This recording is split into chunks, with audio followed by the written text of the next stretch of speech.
உங்கள் தாளாளர் கருணாவும் இப்போ வரவேற்பு பாபா சாஹேபோட இந்த பொடி பசங்கள்லாம் பொடி பசங்க பிறக்கிறதுக்கு 3 வருஷம் முன்னாடி நான் வந்து திருவண்ணாமலை ஓவியத்தை இப்போ அன்பளிப்பாக கொடுத்துருவேன்.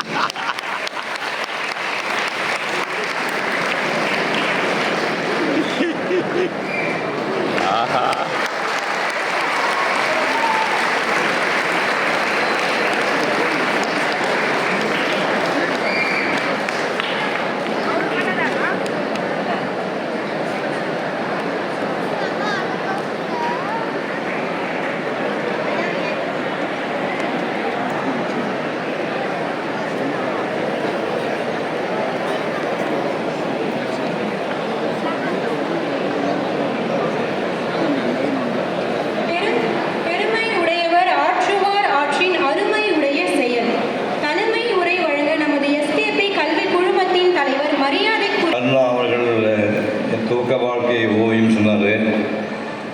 17 வயதில் நான் சென்னை சென்றேன். 7 ஆண்டுகள் இந்தியா பூரா சுற்றி, காஷ்மீரில் டெல்லியிலேருந்து கீழே பம்பாய், ஹைதராபாடு, கன்னியாகுமரிக்கு எல்லா ஊரையும் சுற்றி தெருவில் படுத்து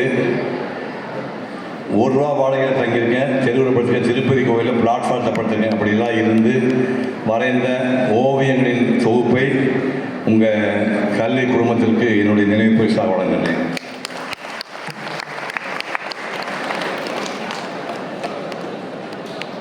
ஒன்று வேணும், சும்மா பாருங்கள். இதை இப்போ நான் காட்ட போகிறோம். இதை தான் இப்போ நீங்கள் மேடையில் பார்க்க போகிறீங்க.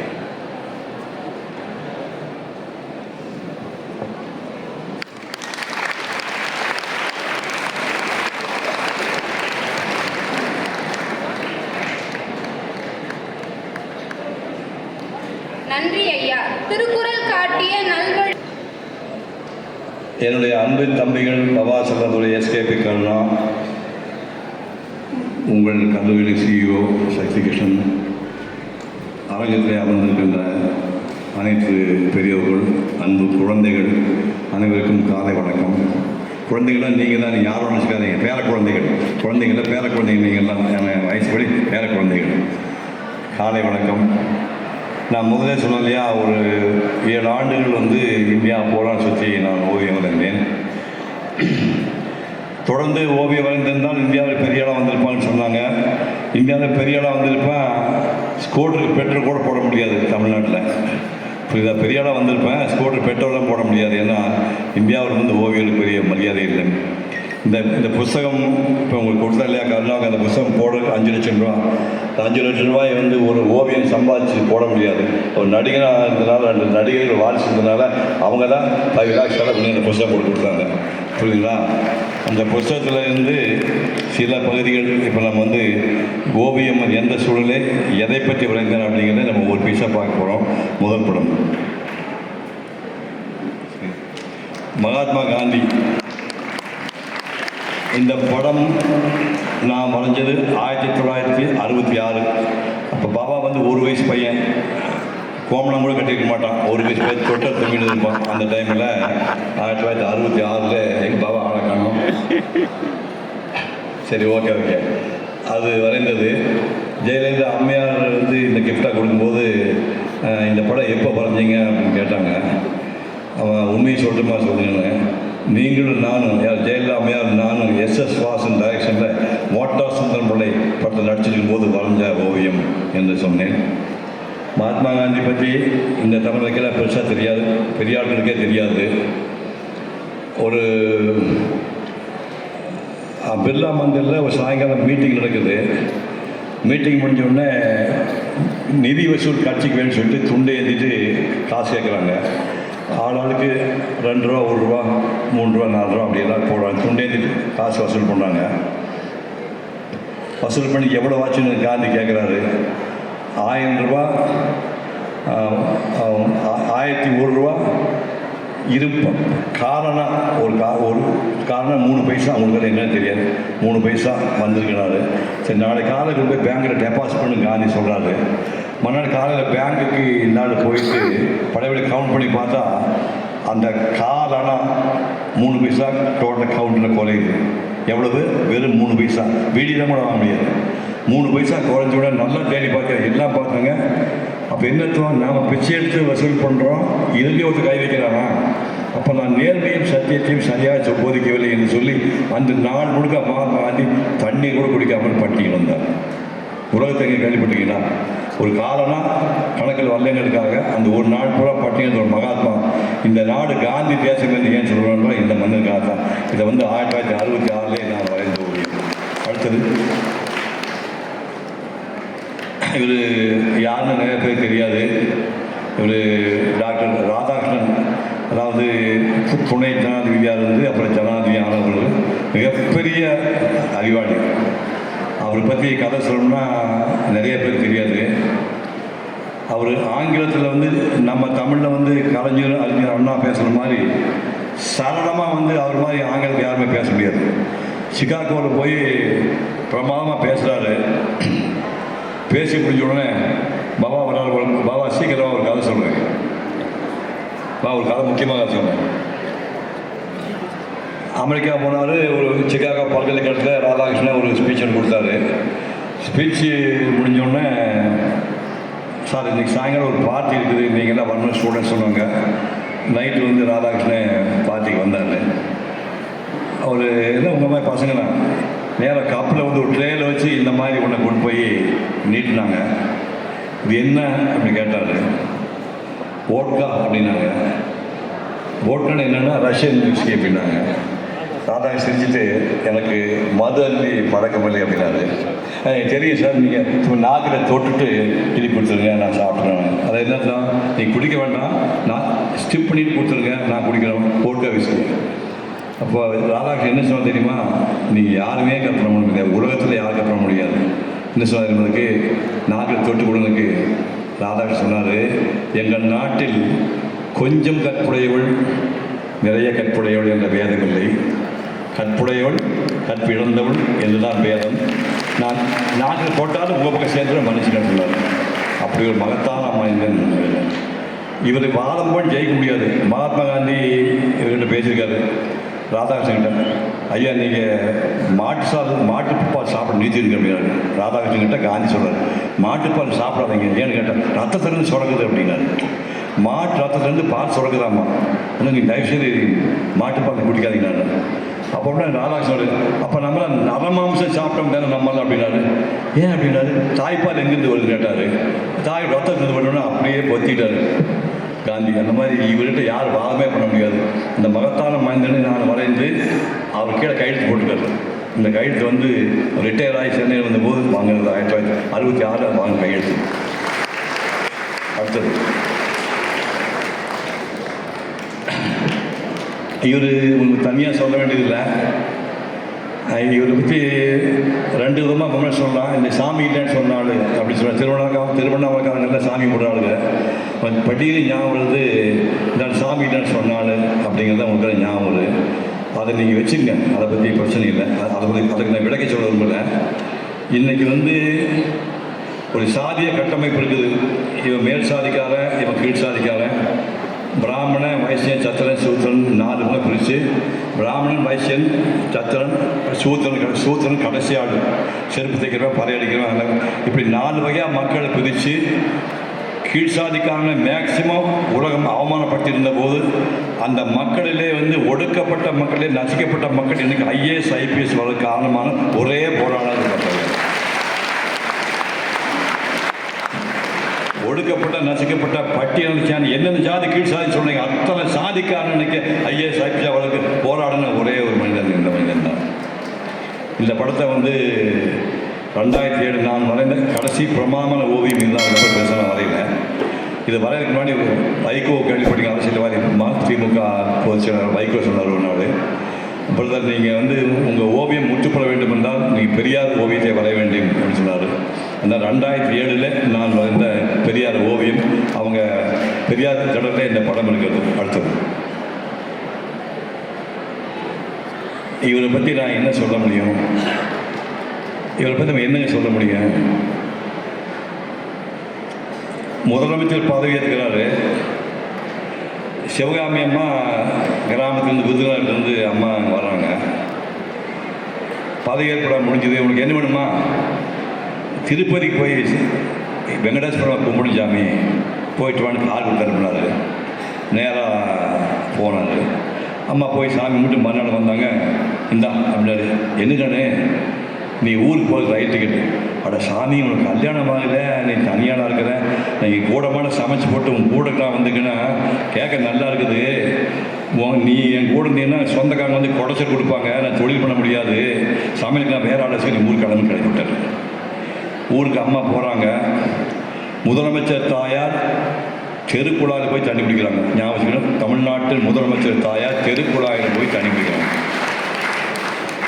அப்போ ஒரு ஆள் வந்து அப்துல் சமத்னு ஒருத்தர், இஸ்லாமியர் ஒருத்தர், அவர் காங்கிரஸில் கவுன்சிலராக இருக்கார். அவர் என்ன பண்ணார், முதலமைச்சர் அம்மா வந்து ரோட்டில் இப்படி கேவலமாக சொல்லிட்டு உடனே வீட்டுக்குள்ளே கனெக்ஷன் கொடுக்குறாரு. தெருக்குழாயிலிருந்து முதலமைச்சர் வீட்டுக்கு சிவகாமி அம்மாவுக்கு வீட்டுக்குள்ளே கனெக்ஷன் கொடுக்குறாரு. அந்த கனெக்ஷன் அம்மா தண்ணி குடிக்கணும். ஸோ ஒரு கூட தான் தண்ணி குடிச்சிருப்பாங்க. செய்தி போயிடுச்சு அவருக்கு. முதலமைச்சர் அம்மாவுக்கு ப்ரைவேட்டாக வீட்டுக்குள்ளே கனெக்ஷன் கொடுக்குறாங்க. கட் பண்ணு, உடனே கட் பண்ணு சொல்லிட்டு ஒரு குடம் தான் தண்ணி குடிச்சாங்க. உடனே காட்டிட்டாங்க. கோயிலை குழாய் காட்டி வெளியே குடிச்சிட்டு முதலமைச்சர் அம்மா கொம்பா தெருவில் போய் குடிச்சிருக்க மீண்டும் தெருவிலே போய் என் தாயார் தண்ணீர் குடிச்சார். இப்படி ஒரு மனுஷன் பார்க்க முடியும். உலகத்தில் நாகம்மைன்னு ஒரு சகோதரி, நாகம்மைக்கு ஒரு பையன் கொடுக்குறான். அந்த பையன் பேர் ஜவஹர். அவனுக்கு கல்யாணம் பண்ணி கொடுக்குறாங்க. ஒரு 60 ஆண்டுக்கு முன்னாடி விருதுநகர் யாராக போயிருப்பீங்கன்னு தெரியல. 60 ஆண்டுக்கு முன்னாடி போயிருக்கணும். இப்போ இல்லை. 60 ஆண்டுக்கு முன்னாடி வந்து டாய்லெட், பப்ளிக் டாய்லெட் வந்து ஊர் கடைசியில் இருக்கும். ஏன்னா நான் போயிருக்கிறேன். பப்ளிக் டாய்லெட்னா ஊருக்கு உள்ளதாக இருக்காது. ஊர் முனையில் பெரிய திறந்த ஒரு கக்கூஸ் இருக்கும். 50 பேர் 30 பேர் பன்னிக்குட்டியெல்லாம் மேய்ஞ்சிட்டு இருக்கும். அங்கே தான் நீங்கள் போகணும். அப்போ அர்ஜென்ட்டாக நீங்கள் டாய்லெட் வந்தால் நீங்கள் வீட்டில் டாய்லெட் கிடையாது, அங்கே போகணும், அடக்கிட்டு போகணும். இதை பார்த்துட்டு வீட்டுக்கு வர மருமகள் கஷ்டப்படுவான்னு சொல்லி 4 அடிக்கு 4 அடி ஒரு டாய்லெட் ஜாஸ்தி இருப்பாங்க. உட்கார இந்த டேபிள் சீட், போடியம் சைடில் 4 அடிக்கு 4 ஒரு டாய்லெட் கட்டிக்கிறேன்னு காமராஜர் கேட்டாங்க. முடியாது, காமராஜர் பங்களா கட்ட பர்மிஷன் கொடுத்துட்டாரு. முடியவே முடியாதுன்றாரு. டாய்லெட் கட்ட கொடுத்து அங்கேருந்து வெங்கட்ராமன் வராரு. வெங்கட்ராமன் மந்திரியாக இருக்கிறாரு. வரும்போது சிவகாமிமா பார்த்து போகலான்னு வீட்டுக்கு போகிறாரு. போய் பார்த்தா வேகாத வெயில். உங்கள் ஊரில் வெயில் ஆரம்பிச்சாச்சு. மே மாதம் வெயில் எப்படி இருக்குது இந்த ஊரில்? சாவடிச்சு வேர்த்து ஒழுகிட்டு இருக்கும். அந்த மாதிரி வயசான கடை, பொக்கவாய் கடை உட்காந்து ஒரு சின்ன பணமட்டை வச்சு வச்சுட்டு வீசிட்டு உட்காந்துருக்குது. தொடச்சிட்டே உட்காந்துருக்கு. நேரம் வந்து பார்த்தாரு வெங்கட்ராமன். ஒரு முதலமைச்சர் தாயார் பாரியா இப்படி துன்பப்படுறாங்கன்னு சொல்லிட்டு பிஏ கூப்பிட்டு போய் ஒரு டேபிள் ஃபேன் வாங்கிட்டு டேபிள் ஃபேன் ஒன்று வாங்கினேன். அப்போ அந்த காலத்தில் 250 ரூபா இருக்கும். டேபிள் ஃபேன் வந்தது. சிங்கிள் ஃபேஸ் லைட் சுவிட்ச் இருந்தது. அந்த பக்கம் வந்து இதை பின்ன மாட்டினாரு. ஸ்வீன் காற்று வந்துச்சு. இந்த பக்கம் வாயில் நல்லா இருக்குதுப்பா. இனிமேல் பணமட்டை வச்சுட்டு வேண்டாமா, இதை வச்சுக்கணும்னு போயிட்டார். ஒரு 3 மாதம் கழிச்சு அம்மா பார்க்கறதுக்கெல்லாம் காமராஜ் வர மாட்டார். அதுதான் தமிழ்நாடு சுற்றிட்டு கிளவி பார்த்து கூட வந்திருக்காரு. வந்து பார்த்தா வீட்டுக்குள்ள அந்நியமாக ஒரு பொருள் தெரியுது. என்னமோ இந்த வீட்டுக்குள்ள வித்தியாசமாக தெரியுது. ஏது இந்த ஃபேன்? அப்பா நான் வாங்குறப்பா, வெங்கட்ராமன் வாங்கி கொடுத்தாப்பா. வெங்கட்ராமனுக்கு என்ன உண்மையில அப்படி அக்கறை? தமிழ்நாட்டு ஒரு மாதிரி கிளவி 1,00,000 பேர் இருக்காங்க தெரியுமா உனக்கு? உன்ன மாதிரி கிளவி தமிழ்நாடு 1,00,000 பேர் இருக்காங்க. 1,00,000 பேர் வாங்கி கொடுப்பாமா? உனக்கு மட்டும் வாங்கி கொடுத்தா முதலமைச்சர் அம்மா போகிடாத. அந்த ஃபேனை துவக்க சொல்லி அது காங்கிரஸ் வந்து துரு பிடிச்சி போய் நாரி போய் கிடக்குது. அம்மா ஃபேனை காட்டிட்டார். கடைசியில் இன்னொரு சாவி எழுத்தாளர் சாவி வந்தார். சாவி வந்தேன். இப்போ என்னப்பா நான் மெட்ராஸை வரேன்னா எனக்கு காமராஜ் பார்ப்பேன். மாதம் காமராஜ் 120 ரூபா பணம் கேட்பு. முதலமைச்சர் தாயாருக்கு முதல் அமைச்சர் மாதம் ஆரம்பித்த தொகை 120 ரூபாய். ஒரு வேளை சாப்பாடு, ஒரு பிரேக்ஃபாஸ்ட் சாப்பிட முடியலக்கே. இன்றைக்கி ஒரு பிரேக்ஃபாஸ்ட் ஹோட்டல் பார்த்து 100 ரூபாய் எவனும் கொடுக்க மாட்டான். 150 ரூபா ஆகுது. ஒரு மாதம் பூரா அவன் தாயாருக்கு வெறும் 120 ரூபா பணம் அனுப்புகிறார். உடனே இந்த சாவி கிட்ட, அப்போ காமராஜ் நீ பார்ப்பேன் சொல்லு தம்பி, மாதம் 100 ரூபா பணம் அனுப்புது, அது பத்த மாட்டேங்குது, ஒரு 20 ரூபா சேர்த்து அனுப்பி சொல்லு. ஏன்னு கேட்டேன், வடநாட்டிலேருந்து மைசூர் கட்டிலாம் என்னை பார்க்குறது வராங்க, பிறகு சோடாக்காரை வாங்கி கொடுக்கணும்ல, அதுக்காக ஒரு 20 ரூபா சேர்த்து அனுப்பிச்சோன்னேன். இவர் நேராக போயிருக்கார். காமராஜ் மாதிரி முன்கோபி, நான் முன்கோபிக்கிறேன், என்ன பண்ண 100 மடங்கு முன்கோபி. அவர் பார்த்தாரு. என்ன விருந்தினர் சரிண்ணே, அம்மா பார்த்து அதுக்கு என்னென்ன வந்துண்ணே சொல்லுண்ணே, மாதம் நீங்கள் 100 ரூபா பணம் அனுப்புறீங்களாம்மா, அது 10 அம்மா, இன்னொரு 20 ரூபா சேர்த்துண்ணே போதுண்ணே. வர்றவங்கெல்லாம் கிளவியை பார்த்துட்டு போதா வராங்க. கிளவியில் சோடாக்காரரை வாங்கி கொடுக்க யாரும் வரதில்லை. மேற்கொண்டு பண்ண கோயில் குழம்பு போய் உழுந்து சேர்த்து போடான்ட்டார். அப்படியெல்லாம் வாழ்ந்த ஒரு மனிதன், தமிழ்நாட்டின் முதலமைச்சராக 9 ஆண்டுகள் வாழ்ந்த மனிதன் சாகும்போது தலகாணி இடையில 140 ரூபா. ஐயா, தலகாணி இடையிலே வெறும் 140 ரூபா பணம், ஒரு 5-6 சட்டை, 5-6 வேட்டு சட்டை, 10 புஸ்தகம், 2 ஜோடி செருப்பு. இதுதான் அவருடைய சொத்து. இந்த மனிதரை பார்த்தான் கண்ணதாசன் எழுதினார், தங்கமே தென்புதிரே சாரலே தன்னிலவே சிங்கமே என்றழைத்து சீராட்டும் தாய் தவிர சொந்தம் என்று ஏதுமில்லை, துணை இருக்க மங்கை இல்லை, தூயமணி மண்டபங்கள் தோட்டங்கள் ஏதுமில்லை, ஆண்டி கையில் ஓடு இருக்கும் அது உனக்கிலேயே காமராசா என்ன சொன்னான். இந்த காமராசரை வரைந்த ஓவியம் அது. அடுத்தது ஒரு ராஜாஜி, ஒரு சேலம் பக்கத்தில் சாதாரண வீட்டில் ஒரு ஏழை பிராமண குடும்பத்தை பிறந்து மூளையாக படித்து கல்கட்டாவில் கவர்னர் ஜெனரலாக இருக்கார். இந்தியாவுக்கு கவர்னர் ஜெனரல் கல்கட்டாவில், அவருக்கு கல்கட்டா கவர்னராக இருக்கார். கல்கட்டாவில் கவர்னர், இந்தியாவுக்கு கவர்னர் ஜெனரலாக இருக்கார். நம்ம மாதிரி ஆட்களுக்காக ராமாயண மகாபாரதம் சமஸ்கிருதத்தில் இருந்த ராமாயண மகாபாரதம் காவியத்தை தமிழில் எழுதி கொடுத்த முதல் ஆசான் இவர் தான். அதெல்லாம் முக்கியமில்லை. பெரியார் 70 வயது தாண்டி தன்னை விட 30 வயதுக்கு மேலே இளமையாக இருக்கின்ற மணியம்மை திருமணம் செய்வதற்கு யாரிடமும் கேட்கவில்லை. ராஜா என போய்த்தான் நான் இந்த திருமணம் செய்து கொள்ளலாமான்னு கேட்டேன். இன்றைக்கு வரை செய்தி யார் சொல்லலை. இந்த திருமணம் நீ செய்து கொள்வதால் உங்களுக்கு கெட்ட பேர் வரும் என்று ராஜாஜி சொன்னார் என்று இன்று வரை யாரும் செய்தி சொல்லவில்லை. ராஜாஜி சொன்னது, வேண்டாம், உங்கள் தகுதிக்கு நீ 75 வயசு ஆக போது, நீங்கள் தாத்தா ஆகிட்டீங்க, ஒரு 25-30 வயசு கொண்ட கல்யாணம் பண்ணால் உங்களுக்கு கெட்ட பேர் வரும் என்று வேண்டாம் என்று சொன்ன ஒரு மகத்தான தலைவர் ராஜாஜி. இந்த ஓவியத்தை நான் 1960 வரைந்தது. அடுத்தது இதுதான் உங்கள் ஊர். இப்போ வரும்போது 10 நிமிஷம் மணி தான் போயிட்டு வந்தேன். திருவண்ணாமலை கிழக்கு கோபுரத்தினுடைய உள்பக்கம். இப்போ போய் 1/2 மணி நேரம் முன்னாடி போய் இந்த இடத்துல ஃபோட்டோ எடுத்துகிட்டு வந்தேன். இந்த கோபுரத்தை 1963 ஒரு 4 அணா கொடுத்து இந்த தம்பி மாதிரி சின்ன பையனை இந்த பேலட்டு பெயிண்ட் கலர் பேலட்டு தண்ணி குடிச்சிக்க சொல்லிவிட்டு உட்கார முடியாது, உட்காந்தா லெவல் மாறி போச்சு. நின்றுட்டே இந்த போர்டை பிடிச்சி 2.5 மணி நேரம் வரை இந்த ஓவியம் கிழக்கு திருவண்ணாமலை கிழக்கு கோபுர வாசல். அடுத்தது இது வழக்கம் போல் 62 திருவண்ணாமலை வரைவதற்கு ஓராண்டு முன்னாடி 1/6/62. இன்றைக்கி கணக்கு பார்த்தா 63 வருஷம். இதில் இப்போ நிறைய பேர் வந்துருக்க மாட்டாங்க, முன்னாடிக்கு வந்துருக்க மாட்டாங்க. 62 6 மணி நேரம், காலை 8 மணிக்கு உட்காந்து சாயங்காலம் வரைக்கும் வந்தது. கிபி 1006 ஆரம்பித்து 1010 தஞ்சாவூர் ராஜராஜ சோழன் கட்டிய கோயில் இது. இந்த கோயிலை நான் வரைந்து முடிக்க 6 மணி நேரம். 1/6/62 வரைஞ்ச கோயில் தஞ்சை கோயில். நெக்ஸ்ட் இது வழக்கமாக உங்கூர் ஜோதி வைக்கிற மரம் மேலே இருந்து 8 மணி நேரம், காலையில் 8 மணிக்கு உட்காந்து சாயங்காலம் 4 மணி வரைக்கும் 4 கோபுரம். இந்த கடைசியாக தெரியுது மேற்கு கோபுரம், அது கிழக்கு கோபுரம். தூரத்தில் ஒரு மலை தெரியல ப்ளூ கலரில், அது செஞ்சிக்கோட்டை. இங்கேருந்து கிட்டத்தட்ட 28 மைல் அந்த பக்கம் 30 கிலோமீட்டர் தாண்டி தூரம் ப்ளூ கலர் இல்லையா, அது செஞ்சிக்கோட்டை. அதிலிருந்து இந்த பகுதி மொத்த வயதுக்கு ஒரு தடவை டாய்லெட் கூட ஒன்றும் கூட போகக்கூடாது. காலை 8 மணிக்கு உட்காந்து சாயங்காலம் 4 மணிக்கு சிங்கிள் சிட்டிங்கில் வரைந்த ஓவியம் திருவண்ணாமலை கோவில். நெக்ஸ்ட் இது ஆயிரம் கண் போதாது வண்ணக்கிளியேன்னு பாட்டுலாம் அந்த காலத்து கேள்விப்பட்டிருப்பீங்க. குற்றால அருவியை நாம் காண்பதற்கு வண்ணக்கிளியேன்னு பாட்டு சிதம்பரம் பாடியிருப்பார். இப்போ குற்றால அருவியை வாழ்க்கையில் போய் பார்த்துன்னு போராடி 1964 நாங்கள் போனால் அன்றைக்கி பார்த்து சீசன் இல்லை, தண்ணியே இல்லை, வாட்டர் ஃபால்ஸ் தண்ணியே இல்லை. ஐயோ செலவு பண்ணி வந்துட்டுமே நம்ம என்ன பண்ணு சொல்லிட்டு தங்களுக்கிற வசதி கிடையாது. எந்த ஹோட்டலில் இப்போ இந்த மரம் இருக்கு இல்லையா, அந்த மரத்துக்கு கீழே ஒரு சின்ன ஹோட்டல் இருக்குது. அந்த ஹோட்டலில் முதலாளிக்கிட்ட ரூமெல்லாம் கிடையாது, ரூமும் கிடையாது, சாப்பிட்ற ஹோட்டலாங்க. எனக்கு ஒன்றுமே வேண்டாம் சார், இந்த கல்லாப்பெட்டி பாருங்கள், கல்லாப்பெட்டி கேஷ் கொடுத்து கல்லாப்பெட்டி சைடில் படுத்துக்கிறேன்னு சொல்லி கல்லாப்பெட்டிக்கு அடியிலே இரவு படுத்துது.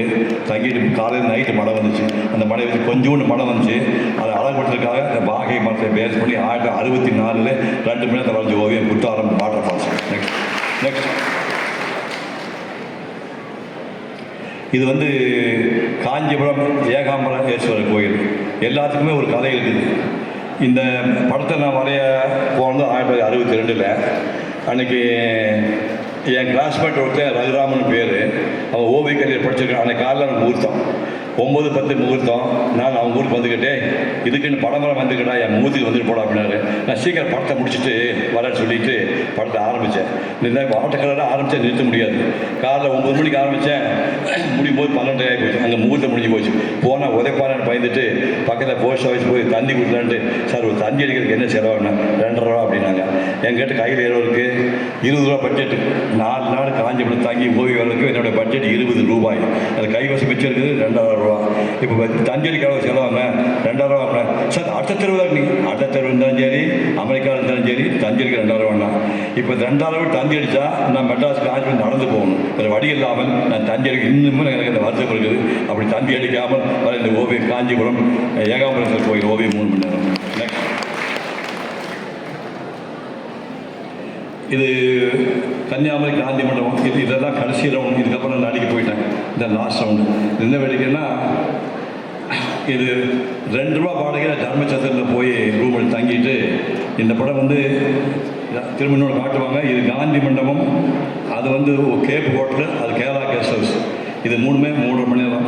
என்ன வேடிக்கைன்னா, 2 ரூபா ரூம் வாடகை கொடுத்து ஒரு தர்மச்சத்திரத்தில் தங்கிட்டு 64 ஓவியம் வந்துட்டு கரெக்டாக 7 வருஷத்தில் இதே இடத்துல குமாரி கார்த்தியோட நான் டுவேட் பாடினப்பாங்க. நினச்சி பாருங்க, சினிமா டுவேட் பாடிக்கிறாங்க.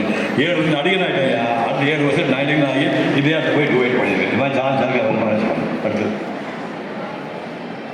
இதை காஞ்சிபுரம் வரராஜ பெருமாள் கோயில் பேர். இது இந்த கொலை கேஸெல்லாம் கேள்விப்பட்டிருப்பீங்க. வரராஜ பெருமாள் ஒரு ஆளை ரோட் புஷ் பண்ணார் சாமியான்னு சொல்லி கேஸெல்லாம் போய் நிரூபிக்கப்படவே துவச்சி விட்டாங்க. எப்படியே போய் இந்த வரராஜ பெருமாள் கோயில் வந்து பேனா நண்பன்னு துரை சவுந்தரராஜன் ஃப்ரெண்ட். நீங்கள் தான் பிறகு முன்னாடி பென் ஃப்ரெண்ட் அப்படின்னு கலாச்சாரம் இருந்தது. அதாவது பேனாவுடைய தொடர்பு வச்சுக்கிறது. அந்த மாதிரி இருக்கும்போது நான் நவந்தியாவில் சினிமா நடிகர் படம் போட்டு என்னுடைய அட்ரஸ்லாம் போட்டிருந்தேன். அதை பார்த்து காஞ்சிபுரம் துரை சவுந்தரராஜன் ஒரு ஃப்ரெண்ட் ஆகிட்டான். பேனா வழியாக லெட்டர் வழியாக ஃப்ரெண்டு. உங்களுக்கு படம் வரைய வேணா கண்டிப்பாக வா, எங்கள் வீடு தங்கிக்கலாம்னா நேராக போய் 491 காந்தி ரோடு போய் இறங்கி துர்சாமியார் கடை இருந்து பார்த்துட்டேன். இந்த துரை சவுந்தரராஜன் யாருன்னா, நீங்கள் யாருன்னா, நான் ஐயோ நீங்களா வாங்க கட்டி பிடிச்சி வந்து மொத்தம் கொடுத்து அவங்க வீட்டில் ஓசிட்டு தங்கி எங்கே மேலே ஓசிட்டு தங்கிப்பேன். இப்போ நினச்சி பார்த்து போய் விருதுநகர் நாடாச்சத்திரம் போயிட்டு வந்தேன். ஒரு மணி நேரத்துக்கு முன்னாடி விருதுநகர் நாடாச்சத்திரம் கூட போயிட்டு வந்தேன். ஏன் போனால் அந்த விருதுநகர் நாடாச்சத்திரத்தில் தான் 1963 3 நாள் ஓசியில் தங்கி காசு கொடுக்கல. ஓசியில் தங்கிட்டு சாப்பிட்றது வெளியில் போயிடுவேன், குளிக்கிறது வெளியில் போயிடுவேன். குளிக்க ஏதோ ஒரு ஹோட்டலில் போய் 4 அண்ணா குளிக்கிறதுக்கு காசு 4 அண்ணா கொடுத்து குளித்து விட்டு அது நான் 1963 ஓவியம் வரைஞ்சேன். அந்த மாதிரி அதுக்கு பேனா நம்மள முதல் போய் ஸ்பாட் பெயிண்டிங் வரைஞ்ச முதல் ஓவியம் வரராஜ பெருமாள் கோயில். நெக்ஸ்ட், இதான் இப்போ கொடுத்த மேடையில், இந்த மேடையில் கொடுத்தல இந்த கீழே ஒரு சிவர் காற்று மணி சிவர் இருக்கு இல்லையா, அந்த மாடியில் தான் இந்த வியூ கிடைக்கும். அந்த மாடியில் போகும்போது அந்த வீட்டில் கீழே ரோட்டில் பார்த்தா சரியாக தெரியாது. போகும்போது அந்த வீட்டில் ஒரு கதவு தட்டினேன், ஒரு பாப்பா வந்துச்சு. இந்த மாடி இருந்தேன்னு ஒரு படம் வரைஞ்சிக்கிறேன்னு. அவனுக்கு என்ன தெரியும்? 60 வருஷம் முன்னாடி படம் வரைஞ்சுன்னா என்னன்னு தெரியும்? மாடியில் ஒரு படம் வரைஞ்சிக்கிறேன், தொப்பியில் வச்சுருந்தேன். போட்டு பயப்படுச்சு. அப்போ தான் கல்யாணம் பண்ணி தாலியெல்லாம் போட்டுருக்குது. வீட்டுக்காரர் வீட்டில் இல்லைங்க, நான் தப்பெல்லாம் பண்ண மாட்டேங்க, பார்த்தா தொப்பியில் பயந்துடாதீங்க, உங்களுக்கு எம்எல் சந்தேகம் இருந்தால் என்னை மொட்டை மாடிக்கு அனுப்பிட்டு உள்பக்கம் பூட்டிங்கன்னு சொன்னேன். நம்ப மாட்டேங்க, என்னை மொட்டை மாடிக்கு அனுப்பிட்டு அந்த உள்ளே பூட்டிடுச்சு. அப்படி உள்ளே பூட்டுக்கு அப்புறமா 3 மணி நேரம் வரைஞ்ச ஓவியம் இந்த ஓவியம், திருமணம் ஓவியம் 1963. நெக்ஸ்ட், இது அதே மாதிரி கிளாஸ்மேட் ஒருத்தர் ஆர்டி தயாளன்னு பேர். அவங்ககிட்ட ஓசியில் தங்கிட்டு இந்த படமெல்லாம் வரையும்போது பாண்டிச்சேரி தனியாக ரயிலெலாம் கிடையாது. விழுப்புரம் வரைக்கும் மெயின் ரயில் போயிட்டுருக்கும், பொட்டி கட்டி விட்டுருவாங்க. விழுப்புரத்துக்கு பாண்டிச்சேரி தனியாக ஒரு சின்ன என்ஜின் கொண்டு போகும். முதலாக நான் பாண்டிச்சேரி பார்க்கும்போது அப்படியே ஸ்கேல் வச்சு போடப்பட்ட மாதிரி பாண்டிச்சேரி புதுக்கோட்டையில் பார்த்தீங்கன்னா தெருக்கெல்லாம் 100 பிடிச்சாமல் 1 கிலோமீட்டர் அப்படியே போகும். இப்படியாமல் ரோடு 1 கிலோமீட்டர் போகும். மற்ற நம்ம ஊரில் கசாமல் தான் கட்டிப்பாங்க. அந்த மாதிரி கோடு போட்ட மாதிரி தெருக்கடல், அற்புதமாக தெருக்கடல் ஊரில் போய் 107 கோசக்காடு தெரியல என் ஃப்ரெண்டு வீடு தங்கிட்டு காலையில் 5 மணிக்கு வரேன்னா 5 மணி எழுதி மட்டும் நீ போடான்ட்டான். சரி சைக்கிள் போட்டாலும் சைக்கிளை பார்த்து சைக்கிள் ஒரு பெடல் இல்லை. ஞாபகம் வச்சுட்டீங்களுக்கு இது பெடல் கட்டை இருக்குது. இந்த கட்டை ஒன்று சுற்றுறதுக்கு கட்டை இல்லை, இது ராடு மட்டும் இருக்குது. இப்படி சுற்றி இந்த ராடு சுற்றி இப்படி சுற்றி இப்படி ராடு சுற்றி 5:30 மணிக்கு ஆரம்பித்து 6 மணிக்கு போய் காலையில் சூரிய உதயத்துக்கு முன்னாடி உட்காந்து அந்த எல்லோ லைட் தெரியும் பாருங்க, அந்த பில்லர் இல்லாமல் சிலையிலையும் மஞ்சள் கலர் தெரியுது இல்லையா, கீழே மஞ்சள் கலர் சூரிய வெளிச்சம் அந்த பில்லர் மேலேயும் அந்த ஸ்டாச்சு மேலே படும்போது அந்த மஞ்சள் வெளிச்சத்தை பயன்படுத்தி வரைஞ்ச ஓவியம் 3 மணி நேரத்தில் 1961 அக்டோபரில் வரைஞ்ச ஓவியம். நெக்ஸ்ட், இது அந்த கடைசியில் ப்ளூ கலர் தெரியுது, அதான் புகாரி ஹோட்டல். ஒரு 50-60 வருஷம் வந்தவனுக்கு புகாரி ஹோட்டல் மெட்ராஸுக்கு போய் அவட்டுக்கு அசைவம் சாப்பிட்றதுக்கு புகாரி ஹோட்டல் பேர் தெரியாமல் எவனுமே இருக்க மாட்டாங்க. அந்த புகாரி ஹோட்டல் அந்த பில்டிங்கு இந்த ப்ளூ கலர் பில்டிங் துன் பில்டிங்னு பேர். அந்த சந்தில் தான் சாந்தி தியேட்டர் பின்னாடி கட்டப்படுது. இது வந்து 1961 வந்தது. புகாரி ஹோட்டலுக்கு எங்கள் மாமா வந்து மாதம் படிக்கிறதுக்காக 80 ரூபா பணம் கொடுப்பாரு. பட்ஜெட்டில் முதல்ல போட மாட்டாங்க. பணம் வந்தோடனே மணியார் கொண்டு தபால்காரங்க 1 ரூபா கொடுத்துருவேன். 84 ரூபாய் போச்சு. நேராக புகாரி ஹோட்டல் போவேன். 80 பைசா பிரியாணி, அரை பிளேட் பிரியாணி, பிளேட்டு அரை பிளேட் இந்த சைஸ் இருக்கும். அரை பிளேட் பிரியாணி, 50 பைசா ஆம்லெட்டு, பீச் பல்பா, இந்த 3 சாப்பிட்டா 3.5 ஆகிடும்.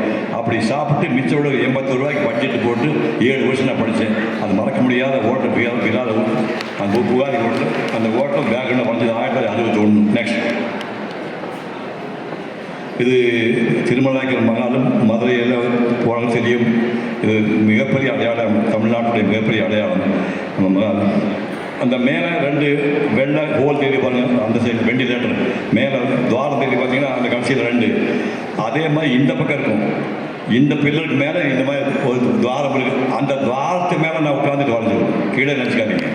2 ஹோல் திருப்பி மேலே அங்கே 2 அதே மாதிரி ஆப்போசிட் 2 ஹோல். அந்த ஹோல் கூட காலத்துக்கு போட்டு பபார் மாதிரி தொங்க போட்டு அங்கே உட்காந்து 2.5 மணி நேரம் வரைஞ்ச ஓவியம் 1962 வரைஞ்ச திருமலாய்க்கல் மகால். நெக்ஸ்ட் இது ஸ்ரீரங்கம் புஷ்கரணி. மேலே கோபுரம் வரைஞ்சி முடிச்சிட்டேன். இந்த கோயிலில் இந்த அதிகாரிக்கு என்னமோ என் மூஞ்சி பார்த்தோன்னே இவன் வேறு ஆள் தெரிஞ்சு போச்சு. கோயிலில் மணி இருக்கிறவன் வேலை ஜாதி இல்லை. இதை பார்த்தோன்னே சில்லற பயிலமே தெரிஞ்சு போச்சு. எழுந்து போய் எப்படி போயிடுங்க நீங்கள், நான் சும்மா படம் வரைஞ்சிருப்பேன். நீ வரைவா இங்கேருந்து போய் நான் எதையும் பேசிட்டு போக மாட்டேன், தொட மாட்டேங்க.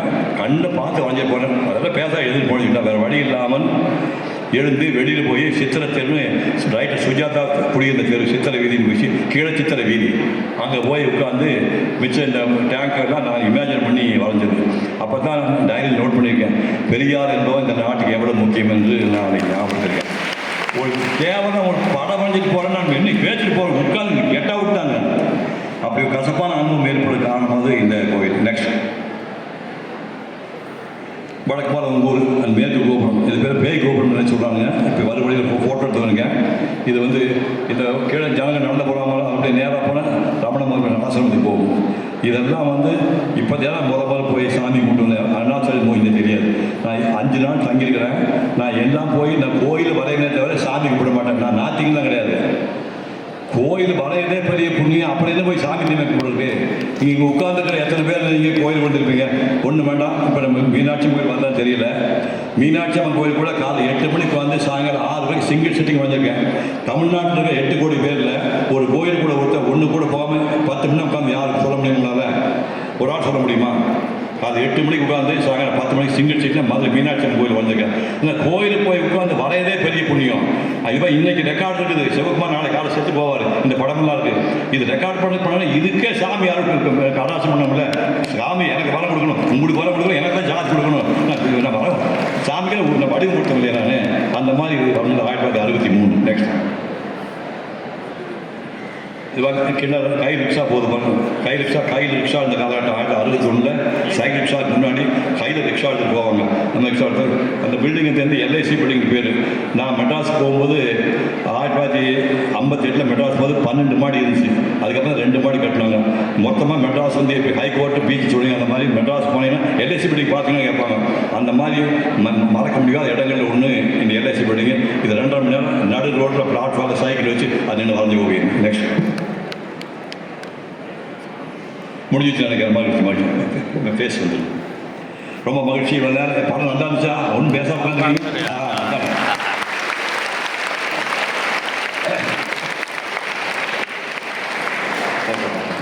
ஃபேஸ் பண்ணாங்க. சரி தம்பிக்கு கனெக்ட் பண்ணுங்க. Skin face connect. எஸ்